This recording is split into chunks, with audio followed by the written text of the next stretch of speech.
Oakland, California, December 1964. Winter had settled heavily over the Bay Area. The air sharp and cold. The streets quieter than usual. Inside a modest kung fu school on Broadway Street, however, history was preparing to erupt.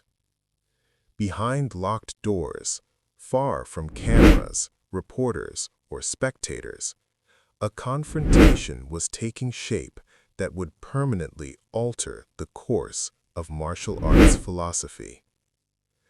At the center of it all was a 24-year-old instructor named Bruce Lee, young in age but already dangerous to tradition. Bruce was doing something that few before him had dared to do openly. He was teaching Chinese martial arts to non-Chinese students. In an era when kung fu knowledge was guarded like a family heirloom, passed down only within bloodlines and cultural boundaries, Bruce's classrooms represented rebellion. To him, martial truth belonged to no nation, no ethnicity, no gatekeepers. Skill was skill. Efficiency was efficiency. Anyone willing to train honestly deserved access. That belief alone placed him in direct conflict with the powerful elders of San Francisco's Chinatown, men who had spent their lives preserving tradition exactly as it had been taught to them.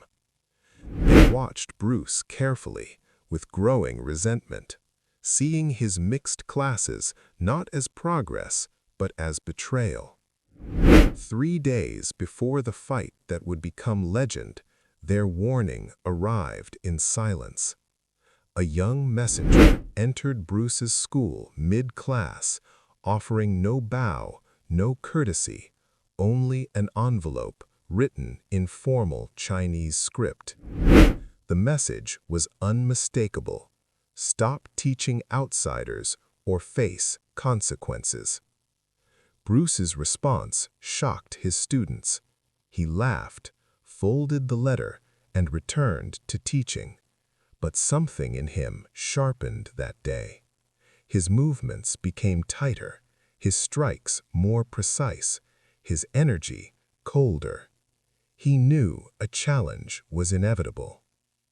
2 days later, it arrived in the form of Wong Jack Man, a respected northern Shaolin practitioner sent not out of hatred but duty. Wong was disciplined, traditional, and skilled, accompanied by fellow martial artists who served as witnesses. The message was delivered clearly: fight and let skill decide. Win and Bruce could teach freely.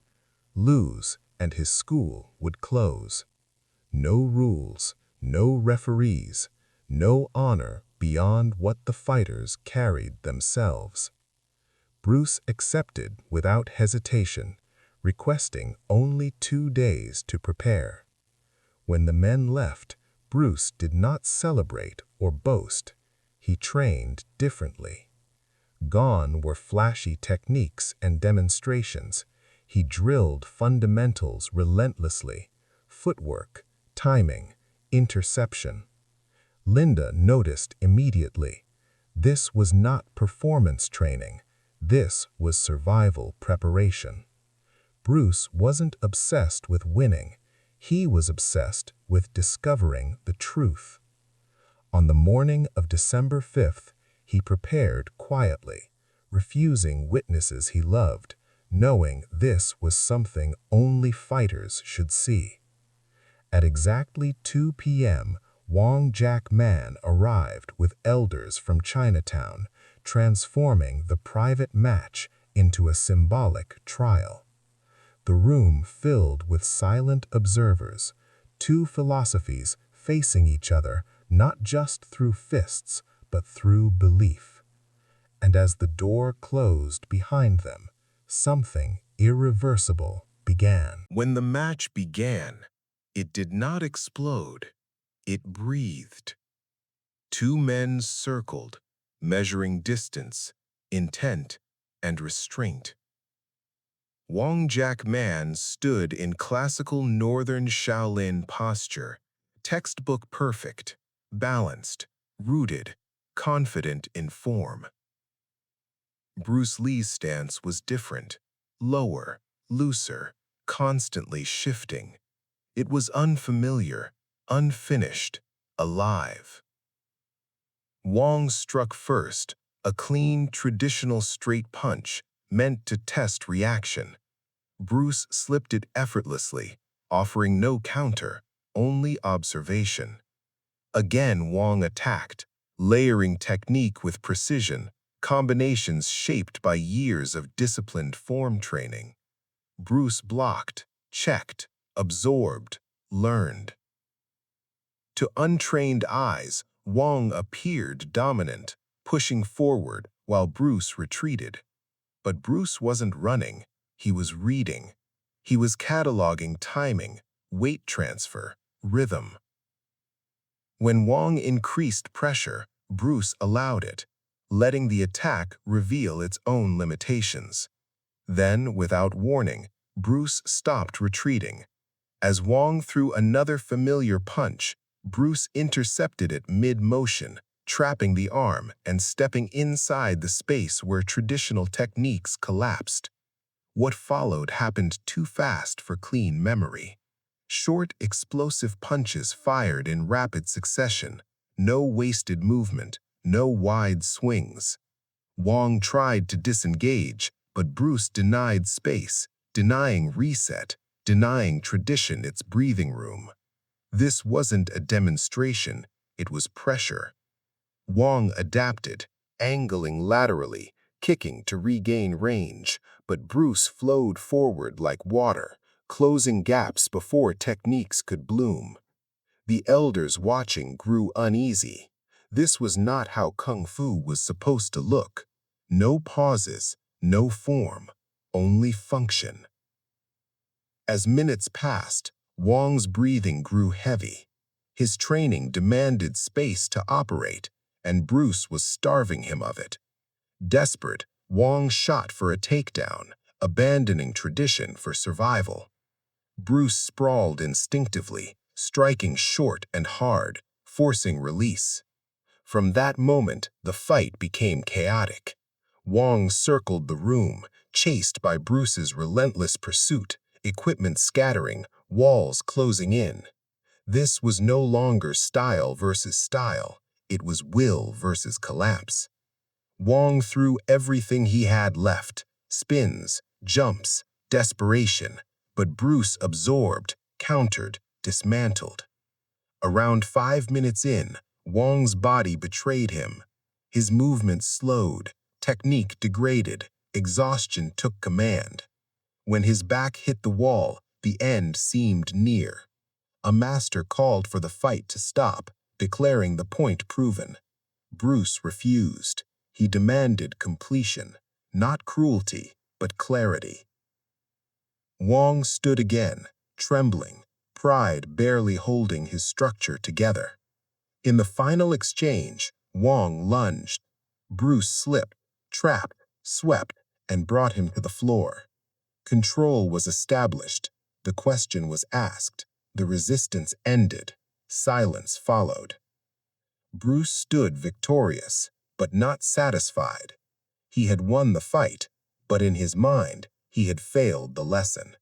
It had taken too long, too much effort, too much inefficiency. Victory to Bruce was not dominance, it was exposure.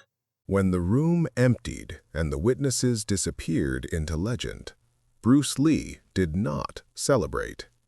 He sat alone in the wreckage of his school, replaying every second, every mistake, every inefficiency. He understood something most fighters never do. Winning can lie. The fight had exposed flaws, wasted energy, reliance on pursuit, lack of decisive finish. Against multiple opponents, against weapons, against a faster adversary, Those flaws could be fatal. That realization haunted him. When the elders bowed, Bruce did not return the gesture. He told them he had not proven superiority, only limitation. Days later, he met privately with Wang Jackman and did something unheard of. He asked for silence. Not secrecy, but ambiguity. Bruce did not want the martial world to see a clear victory, because clear victories invite endless challengers and public humiliation. He respected Wang's courage and refused to destroy his reputation. They agreed to let history blur the edges. That decision created decades of conflicting accounts, not because of lies, but because of intention. From that moment forward, Bruce Lee abandoned style. Wing Chun became a foundation, not a prison. He studied biomechanics, boxing, fencing, wrestling, anything that stripped movement to its most honest form. Jeet Kune Do was born not from triumph, but dissatisfaction. Speed, simplicity, directness, nothing else mattered.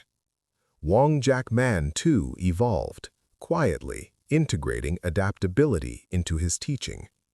Years later, when Bruce Lee died, Wang attended the funeral and bowed, acknowledging not defeat, but growth.